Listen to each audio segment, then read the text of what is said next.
Hello hi friends, మీరు ఈ video అయిపోయి ఖచ్చితంగా హ్యాపీ బర్త్డే పవర్ స్టార్ అని కామెంట్ చేయండి, జై పవర్ స్టార్ అని కామెంట్ చేయండి, లైక్ చేయండి, ఖచ్చితంగా సబ్స్క్రైబ్ చేయండి. కామెంట్ చేయకుండా మాత్రం అస్సలకే వెళ్ళకండి, వీడియో ఫుల్గా చూడండి. Thank you everyone. ఖచ్చితంగా కామెంట్ చేయండి. అన్నాలు కాక జై పవర్ స్టార్ అని కామెంట్ చేసి సబ్స్క్రైబ్ చేసి చూడండి, జై పవర్ స్టార్ అని కామెంట్ చేసి చూడండి. అన్న ఇప్పుడు పవన్ అన్న బర్త్డే సెలబ్రేషన్స్ ఎలా ఉండబోతున్నాయి అండ్ ఓజీ రిలీజ్ అవుతుంది, ఓజీ టీజర్ వస్తుంది అండ్ గబ్బర్ సింగ్ రిలీజ్, మీకు ఎలా అనిపిస్తుంది? మరి గబ్బర్ సింగ్ రిలీజ్ అయినప్పుడే దద్దర అల్లిపోయింది ఒకటి. హరీష్ శంకర్ అంటే ఏందో, అసలు గబ్బర్ సింగ్ అంటే ఏందో చూపించిండు.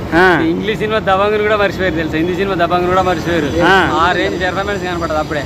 మళ్ళీ ఇప్పుడు రిలీజ్ అంటే అప్పుడు చూడని యువత, అప్పుడు చూసిన మేము ఎట్టా ఉండాలి కాక, మళ్ళీ ఇప్పుడు తాలూకా డిప్యూటీ సీఎం తాలూకా ఎట్టా వస్తాయి రచ్చ చేయబోతున్నాం. మరొకసారి బాక్సులు పద్దలే, రేరికర్లు బ్రేక్ అవ్వాలి, రేరికర్లు అన్ని బ్రేక్ అవ్వాలి. రేరికర్లు అయినా అన్న 2 కోట్లు 3 కోట్లు 4 కోట్లు అంటారు, మించిపోద్ది ఖచ్చితంగా. ఎందుకంటే డిప్యూటీ సీఎం తాలూకా కాబట్టి ఇప్పుడు ఉన్నోడు లేనోడు ఫ్యాన్స్ అంతా వెయిటింగ్.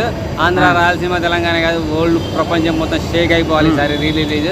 అలాగే హరిహర వీరమల్గా రాబోతున్నాడు, ఓజీగా రాబోతున్నాడు. హరిహర వీరమల్లు వస్తే మాత్రం ఒక్కొక్కడికి హరిహరాదులు కనపడుడే అనమాట.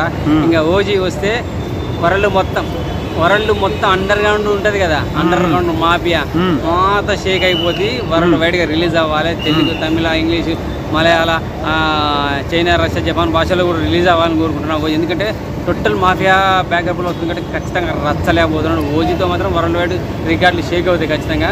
హరిహర వీరమ్మలు, హరిహరాలు షేక్ అవుతాయి, మొత్తం ఇండియా మొత్తం షేక్ అయిపోతుంది. ఇంకా చాలా సినిమాలని వచ్చేటున్నాయి. సో ఇప్పుడు ఈ మూమెంట్లో డిప్యూటీ సీఎంగా ఒక స్టెప్ ఎదిగి సమాజానికి సేవ చేస్తున్నాడు. అభిమానులారా మీరు బాధపడకండి, మనం అభిమానులు మాత్రమే. డిప్యూటీ సీఎంగా ప్రజల గుండెల దగ్గరికి, వాళ్ళ మనుషుల దగ్గరికి, వాళ్ళని టచ్ చేసే దగ్గరికి వెళ్ళాడు. సో మన హీరో మనకు దూరం అవ్వలేదు, మనం అభిమానులు మాత్రమే. వాళ్ళ ప్రేమని పొందడానికి, సమాజంలో ఉన్న చిన్న చిన్న కుటుంబాలు, పేద కుటుంబాల ప్రేమని పొందడానికి వాళ్ళ దగ్గరికి వెళ్ళాడు. మనకు దూరం అవుతున్నాడు కదా, సినిమాలు రావట్లేవో కానీ మనం ఫీల్ అవ్వద్దు, ఓకేనా? ప్రేమని పొందడానికి వెళ్తున్నాడు. మనం అభిమానం అయితే మాత్రమే ఇచ్చాము, వాళ్ళ ప్రేమని పొందడానికి వెళ్తున్నాడు. సో ఫ్యూచర్లో ఆంధ్రప్రదేశ్కు సీఎం కూడా అయ్యే క్యాండిడేట్ పవన్ అన్న మాత్రమే. సో ప్రపంచానికి ఒక దిక్సూచి లాంటి వాడు అవుతాడు. వరల్డ్ వైడ్గా కూడా ఒక పవన్ కళ్యాణ్ అనేవాడు తెలుగు ఇండస్ట్రీలో ఉన్నాడు. ఇండియన్ ఐకాన్ ఎవడంటే ఫ్యూచర్లో పవన్ కళ్యాణ్ పేరు చెప్తారు. జై మెగాస్టార్, జై మెగా ఫ్యామిలీ, జై power star. Thank you very much.